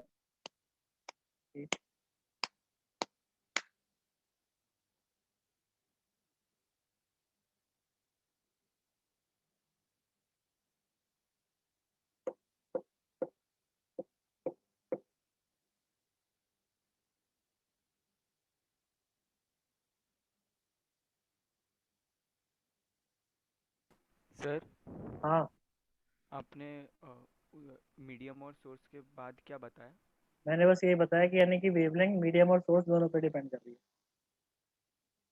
सोर्स को यहाँ लिख दिया मैंने, इट डिपेंड्स ऑन हाँ सोर्स। सर। फिर हम वेट कर रहे थे तो डिस्कनेक्ट हो गया था। अनिकेत आएगा तो आगे। हाँ सर भाई इतना सबको क्लियर है? किसी को डाउट है? पल्लवी को डाउट है? सलोनी को डाउट है? No sir. ठीक है भाई, हाँ क्लियर है। तो अब मुझे जो अब मेन पॉइंट है भाई, है हमारे पास 10-20 मिनट। इसको हम शायद अब पूरा तो नहीं पढ़ पाएंगे, लेकिन भाई उसको पूरे को रिवाइज कर लेना है ना। अब अगला जो हमें मेन करना है आज की क्लास में और नेक्स्ट क्लास में, वेव की इक्वेशन को बनाना है, समझना है कि what do we mean by wave equation. Wave equation, वो जो डिस्टरबेंस आगे जा रहा है तो उस डिस्टरबेंस की इक्वेशन कैसे बनाई जाए। ठीक है, डिस्टरबेंस की इक्वेशन कैसे बनाई जाए। तो मैंने एक कंटिन्यूअस वेव बना दी, कंटिन्यूअस मैंने एक वेव बना दी। ऐसे ये वेव आगे की तरफ ट्रेवल कर रही है, एनर्जी किधर जा रही है? आगे की तरफ जा रही है। वेव किधर प्रोपगेट कर रही है? राइट की तरफ प्रोपगेट कर रही है। तो इसी वेव को क्या बोलते हो तुम? ट्रैवलिंग वेव, क्योंकि वेव ट्रैवल कर रही है। ठीक है, ट्रैवलिंग वेव या फिर प्रोग्रेसिव वेव, प्रोग्रेस कर रही है हमेशा ना। ट्रैवलिंग वेव या फिर प्रोग्रेसिव वेव बोलते हैं इसको। तो इस वेव की इक्वेशन बनानी है मुझे। तो पहले तो मैं किस चीज को बोलूं इक्वेशन ऑफ वेव? वेव की इक्वेशन को हम कैसे समझें, किसको डिफाइन करें इक्वेशन ऑफ वेव? तो किसी ने कहा यार सिंपल सा ऐसा करो, एक कोऑर्डिनेट चूज कर लो भाई, एक्स एक्सिस वाई एक्सिस, या जेड एक्सिस लेना है तो जेड एक्सिस भी ले लो। अभी तो हम 2 डायमेंशनल की ही बात कर रहे हैं। तो एक्स एक्सिस ले लिया मैंने, वाई एक्सिस ले लिया, 2 कोऑर्डिनेट ले लिया भाई। ये सारे पार्टिकल्स अपनी अपनी जगह पे क्या कर रहे होंगे भाई? ये पार्टिकल अपनी जगह पे ऑसिलेट कर रहा है ना। थोड़ी देर बाद यहाँ दिखेगा, कभी यहाँ दिखेगा, फिर यहाँ दिखेगा, यहाँ दिखेगा, यहाँ दिखेगा। ये पार्टिकल अपनी जगह ऑसिलेट कर रहा है। सारे पार्टिकल्स अपने अपने रेस्पेक्टिव पोजीशंस पे ऑसिलेट कर रहे हैं। सारे पार्टिकल्स अपनी अपनी रेस्पेक्टिव पोजीशंस पे ऑसिलेट कर रहे हैं। तो हमने क्या करा, क्या कहा कि यार अगर किसी तरीके से पार्टिकल की मीन पोजीशन, भाई इसका किसी भी समय जो कोऑर्डिनेट होगा उसका मतलब क्या है? कहीं पे भी कोऑर्डिनेट लिखा है एक्स कॉमा वाई, उसका मतलब क्या है कि एक्स कोऑर्डिनेट ये आ गया मतलब mean position of the particle, Y coordinate ये आ गया मतलब मीन पोजीशन से उसका कितना डिस्प्लेसमेंट है। यही मीनिंग हो गया ना। अगर मैंने किसी पॉइंट को ओरिजिन बोला, फिर मैंने बोला कि पार्टिकल का कोऑर्डिनेट एक्स कॉमा वाई आ रहा है, तो उसका मतलब क्या हो गया कि उसकी मीन पोजीशन ओरिजिन से इतने डिस्टेंस दूर है और वो पार्टिकल अपनी मेन पोजीशन से इतने डिस्टेंस पे है। सही बात है। तो यही जो फंक्शन है, अगर मैं किसी तरीके से लिख दूं, अगर किसी तरीके से मैं एक ऐसा फंक्शन लिख दूं y is equal to F of X comma T, मतलब function of X and time, general function में अगर मैं किसी तरीके से बना दूं जिसमें क्या हो जाए, एक्स क्या रिप्रेजेंट करेगा, X will represent as mean position of particle, ये पार्टिकल की मीन पोजीशन हो जाए, mean position of medium particle. भाई स्ट्रिंग वेव और साउंड वेव की बात कर लेते हैं अभी। तो ये मीन पोजीशन हो जाए पार्टिकल की, mean position of medium particle, ठीक है। वाई क्या हो जाएगा, मीन पोजीशन से पार्टिकल का कौन से टाइम पे डिस्टेंस, जनरल टाइम पे डिस्टेंस, टी टाइम है। तो यानी कि क्या मिल गया मुझे, मीन पोजीशन से उस पार्टिकल का ऑसिलेशन आ गया ना as a function of time, mean position से उस पार्टिकल का ऑसिलेशन आ गया as a function of time. Displacement of particle from mean position, भाई ये इंपॉर्टेंट है बहुत ज्यादा, इसको एक बार देख लो दोबारा।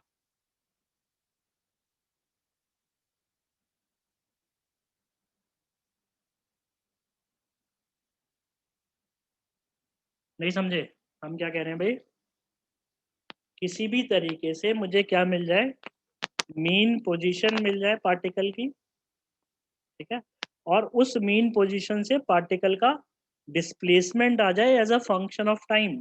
अगर ऐसा मैंने एक जनरल इक्वेशन बना दी कि जिसमें बस मैं अब एक्स की, अब मेरा काम क्या रहेगा, एक्स की वैल्यू 1 लिखी, तो 1 मीटर दूर जो पार्टिकल है उसका ऑसिलेशन आ गया as a function of time, X की वैल्यू 2 लिखी, तो 2 यूनिट्स पे जो पार्टिकल है उसका ऑसिलेशन आ जाएगा as a function of time. Time की वैल्यू और डाल दोगे तो उस समय उसका एक्चुअल वैल्यू आ जाएगी, उस समय उस पार्टिकल की एक्चुअल पोजीशन आ जाएगी। सर समझ गए? सर मीन मतलब सोर्स ना? नहीं, मीन मतलब सोर्स कैसे, मीन सर पोजीशन जहाँ ऑफ मीडियम पार्टिकल सारे कैसे कर रहे हैं, ऑसिलेट कर रहे हैं, ये ऑसिलेट कर रहा है भाई अपनी जगह, ये ऑसिलेट कर रहा है यहाँ हाँ पे, सर, तो इसकी मीन पोजीशन क्या होगी ऑसिलेशन की, ये होगा, जितना ए डिस्टेंस ऊपर जाएगा उतना ए डिस्टेंस नीचे भी जाएगा ना, अपनी अपनी जगह पे ऑसिलेट कर हाँ रहा है सर, हर कोई। ये किधर ऑसिलेट कर रहा है इसके बराबर वाला, ये नीचे जाएगा, फिर ऊपर जाएगा, फिर नीचे आएगा, फिर ये हर पार्टिकल अपनी अपनी जगह पे ऑसिलेट कर रहा है ना। यस तो वो ये जो मीन पोजीशन, इक्विलिब्रियम पोजीशन, ये वाला जो पॉइंट्स हैं इनको क्या बोलते हो, ये जो डॉटेड लाइन से पूरा रिप्रेजेंटेड है, ये डॉटेड लाइंस क्या है, मीन पोजीशन है ना पार्टिकल की। कुछ पार्टिकल्स अपनी मीन पोजीशन पे हैं, जैसे ये पार्टिकल्स कहाँ पे हैं, अपनी अपनी रेस्पेक्टिव मीन पोजीशन पे हैं, नहीं, हाँ सर, ये पार्टिकल्स अपनी अपनी रेस्पेक्टिव मीन पोजीशन पे हैं। कुछ पार्टिकल अपनी मीन पोजीशन के ऊपर हैं और कुछ पार्टिकल मीन पोजीशन के नीचे हैं, थोड़ी देर बाद आएंगे। यस तो हम क्या कह रहे हैं, किसी तरीके से मैं एक ऐसा फंक्शन बना दूं, किसी तरीके से मैं एक ऐसा फंक्शन बना दूं कि मैंने पार्टिकल की मीन पोजीशन की वैल्यू लिखी उस फंक्शन में, वो क्या आ जाए, उस पार्टिकल का ऑसिलेशन आ जाए as a function of time. यही तो हो गया भाई। स्ट्रिंग अगर स्ट्रेट होती, या तो ऐसे बोल दे मीन पोजीशन बोल दे, या स्ट्रिंग स्ट्रेट होती तो सारे पार्टिकल्स अपने अपने कहाँ पे होते, रेस्ट पे होते ना, यहाँ पे होते भाई सारे पार्टिकल्स, ये एक्स एक्सिस है वाई एक्सिस। तो इस समय जो पार्टिकल्स की पोजीशन है,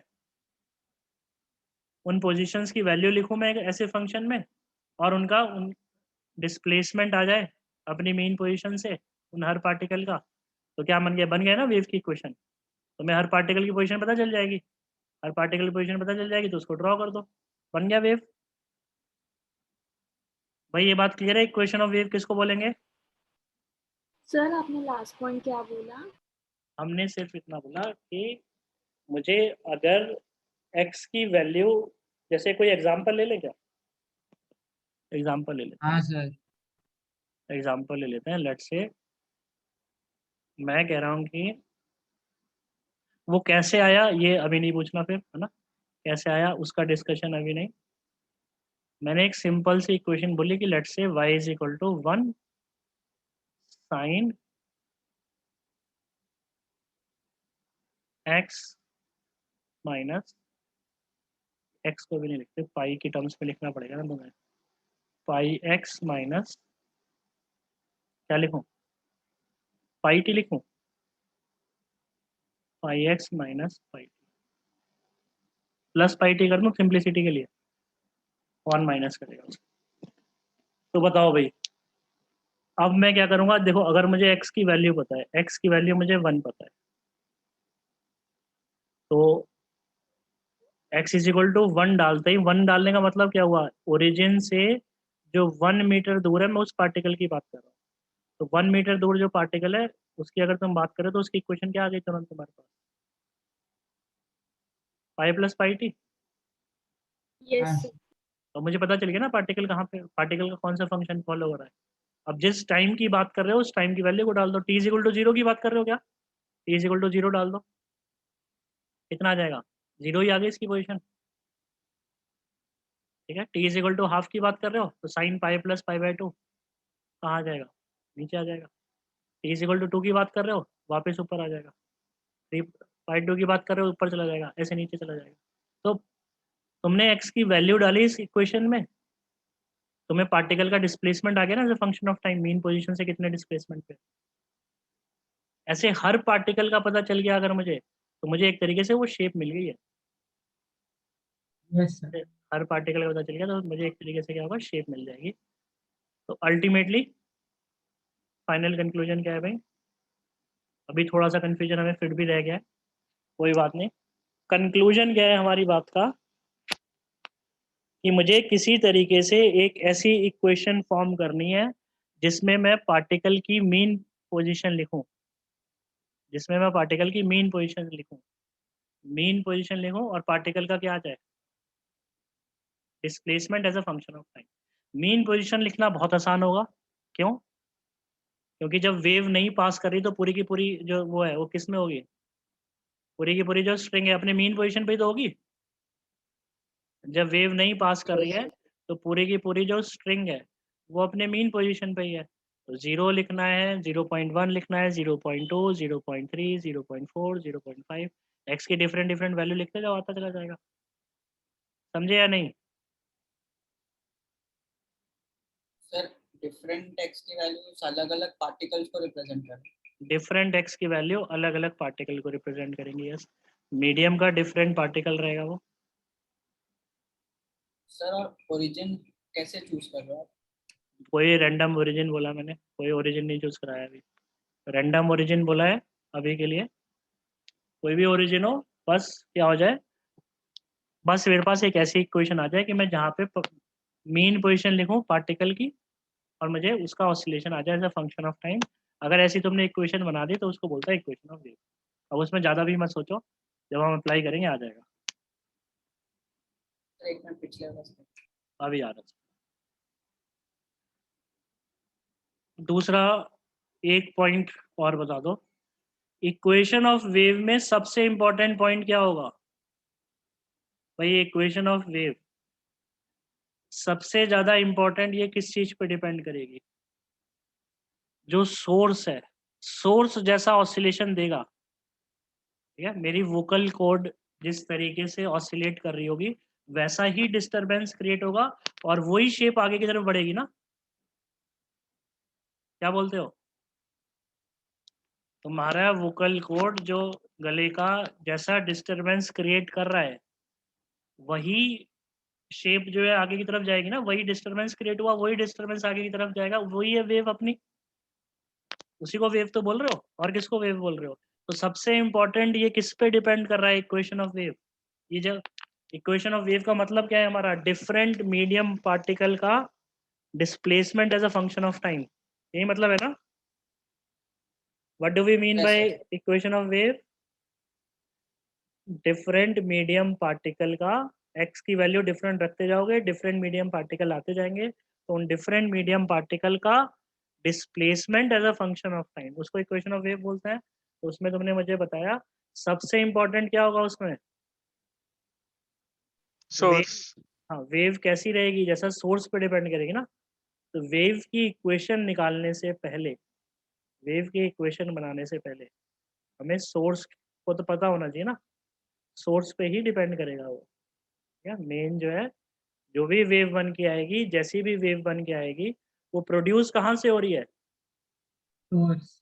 सोर्स से प्रोड्यूस हो रही है। तो सोर्स की इक्वेशन तुम्हें पता है, सोर्स से कैसा प्रोड्यूस हो रहा है, तो तुम्हें वेव की इक्वेशन पता चल जाएगी। ठीक है, सोर्स की इक्वेशन तुम्हें पता है, क्योंकि जो इक्वेशन सोर्स से जनरेट होगी वही, यानी कि इक्वेशन जनरेट हुई मतलब डिस्टरबेंस हुआ, वही डिस्टरबेंस तो आगे जा रहा है। तो अगर तुम्हें सोर्स की फंक्शन पता है तो तुम्हें सारे फंक्शन पता है। तो ये किसके लिए? सोर्स के लिए। सोर्स का displacement as a function of time अगर मुझे पता चल गया तो फिर मैं इसको यूज करके इक्वेशन ऑफ वेव बना दूंगा। ठीक है भाई, सोर्स की इक्वेशन पता है तो वही आगे बढ़ेगा, तो वही आगे बढ़ेगा तो वो मुझे मैं ड्रॉ कर दूंगा। मुझे बस ध्यान क्या रखना है, भाई जो सोर्स की इक्वेशन बनानी है, भाई सोर्स की इक्वेशन गिवन होगी, अपने पहला पार्ट क्या है, सोर्स की इक्वेशन गिवन है, तो मैं सोर्स की इक्वेशन से क्या बनानी है, वेव की इक्वेशन। क्योंकि सोर्स तो भाई कैसा भी हो सकता है ना, उस पर तुम्हारा कोई कंट्रोल है ही नहीं, सोर्स तो कुछ भी हो सकता है। बस मुझे लास्ट इतना बता दो, सोर्स की इक्वेशन में रेस्ट्रिक्शन क्या होनी चाहिए? क्या ये डिस्प्लेसमेंट तुम इन्फिनिटी तक ले जा सकते हो? प्रैक्टिकल है? No sir. नहीं सर। नहीं सर। नहीं। तो बस इतना ध्यान रखना है, the equation of source has to be a bounded function. Equation of source has to be क्या, will be a bounded function, वो बाउंडेड फंक्शन ही होगा। सर एक second, the equation of source will be a bounded function. Bounded function मतलब upper limit and lower limit should be well defined ना, अपर limit and lower limit should be defined. बोलो। Sir x तो infinity के आसपास हो सकता है ना? एक्स तो कितना भी हो सकता है, हाँ वाई सर। नहीं होना चाहिए। सर इक्वेशन ऑफ सोर्स और इक्वेशन ऑफ वेव में क्या फर्क है? रुक जा, द इक्वेशन ऑफ सोर्स कैसी रहनी चाहिए भाई, वेल डिफाइंड रहनी चाहिए। वेल डिफाइंड विल बी मतलब बाउंडेड फंक्शन होना चाहिए। बाउंडेड फंक्शन का मतलब क्या होना चाहिए, बाउंडेड फंक्शन का मतलब क्या होना चाहिए भाई, कि उसकी अपर लिमिट इन्फिनिटी नहीं जानी चाहिए, लोअर लिमिट इन्फिनिटी नहीं जानी चाहिए। अपर लिमिट इन्फिनिटी नहीं होनी चाहिए, लोअर लिमिट इन्फिनिटी नहीं होनी चाहिए। सोर्स की जो भी इक्वेशन है, Y as a function of time for the source, मतलब क्या y is equal to 10t equation of source हो सकता है? No sir. नहीं हो सकता। क्यों नहीं हो सकता? सर पाई बाय 2 पे इंफिनिटी। cot π/2 हो सकता है? नहीं, नहीं सर। cot t हो सकता है क्या? नहीं। No sir. e की पावर t हो सकता है क्या? नहीं। No sir. t हो सकता है क्या? नहीं नहीं। बढ़ता रहेगा ना, बढ़ता रहेगा, बढ़ता रहेगा। t स्क्वायर हो सकता है क्या? नहीं। सर। No sir. 1/t हो सकता है क्या? अगर टाइम की नो लिमिट सर। डिफाइन कर दी तो मे भी हो जाए, टाइम की लिमिट डिफाइन कर दी तो मे भी हो जाए कि टाइम वहां से वहां तक है। ऐसे जनरल तो नहीं होगा, जनरल तो नहीं हो सकता ना, नो जनरल तो नहीं हो सर सकता। रुक जा, log t हो सकता है क्या? नहीं सर। नहीं। हाँ बताओ। सर अगर इंफिनिटी आ रहा है और उसमें लिमिट्स निकाल के आंसर फाइनाइट वैल्यू आ रही है तो? इन्फिनिटी कैसे आ रहा है फिर, लिमिट निकाल के फाइनाइट वैल्यू भी बता रहा है, इन्फिनिटी भी बता रहा है, ऐसे कैसे हो जाएगा? सिंपल सा लॉजिक है, इन्फिनिटी नहीं आना चाहिए, एक अपर लिमिट आनी चाहिए प्रॉपर, एक लोअर लिमिट आनी चाहिए प्रॉपर, दो पॉइंट के बीच में ऑसिलेट करना चाहिए, कम हो जाए बढ़ना नहीं चाहिए, कंटिन्यूअसली इंक्रीजिंग फंक्शन नहीं होना चाहिए, है ना? यस। मैक्सिमम मिनिमम उसका प्रॉपर एग्जिस्ट करना चाहिए भाई। क्लियर है ये बात सबको? Yes sir. Yes sir. ठीक है भाई, ये कह रहा है इक्वेशन ऑफ सोर्स और इक्वेशन ऑफ वेव में क्या अंतर है? अंतर ही अंतर है। जो सोर्स की इक्वेशन होगी, ठीक है, जो सोर्स की इक्वेशन होगी, जैसे मैं जो बोल रहा हूँ, वो जो इक्वेशन है, मैंने एच बोला, ई बोला, एल बोला, एल बोला, ओ बोला, हेलो बोला मैंने, तो हेलो बोला तो तुमने जो वेव की इक्वेशन है वो क्या कहलाएगी भाई? सोर्स की इक्वेशन तो ये हेलो हो गई, ठीक है। टी की वैल्यू 0 रखोगे एच आया, टी की वैल्यू 1 रखी ई आया, टी की वैल्यू 2 रखी एल आया, टी की वैल्यू 3 रखी एल आया, टी की वैल्यू 4 रखी ओ आया, हेलो। और वेव की इक्वेशन क्या होगी? वेव की इक्वेशन में ये हेलो जो है पूरा क्या होगा, ऐसे डिस्ट्रीब्यूटेड होगा ना। यहाँ पे ये एच है, ये ई है, ये एल है, ये एल है, ये ओ है। यहाँ से जो पर्सन खड़ा होगा पहले एच आएगा उसके पास, फिर ई आएगा, फिर एल आएगा, फिर एल आएगा, फिर ओ आएगा। एक साथ वो सारे प्रेजेंट है ना उसमें, अलग अलग पोजीशन पे। नहीं हाँ समझे इस सर। बात को? समझा? सर ये वापस यहाँ पे बस हम इतना सा बोल रहे हैं यार, जो सोर्स की इक्वेशन है वहाँ पे साउंड प्रोड्यूस हो रहा है, वहाँ साउंड प्रोड्यूस हो रहा है। तूने t इज इक्वल टू 0 पे h प्रोड्यूस करा, तूने t इज इक्वल टू 1 पे e प्रोड्यूस करा, h e, फिर 2 पे तूने l बोला, फिर 3 पे तूने l बोला, फिर तूने 4 पे l बोला। निकल गया ना साउंड? अब हेलो तूने h बोला, h e l हाँ l सर o, ये सोर्स की इक्वेशन हो गई। वेव की इक्वेशन क्या है कि वो सारे जो पॉइंट्स है अलग अलग पॉइंट पे प्रेजेंट होंगे ना वेव में, ये आगे की तरफ ट्रेवल कर रहे हैं। यहाँ पे यस एच होगा, यहाँ पे ई होगा, यहाँ पे एल होगा, यहाँ पे एल होगा, यहाँ पे ओ होगा। एक तो समझने के लिए ये हो गया, दूसरा क्या कर दिया ये,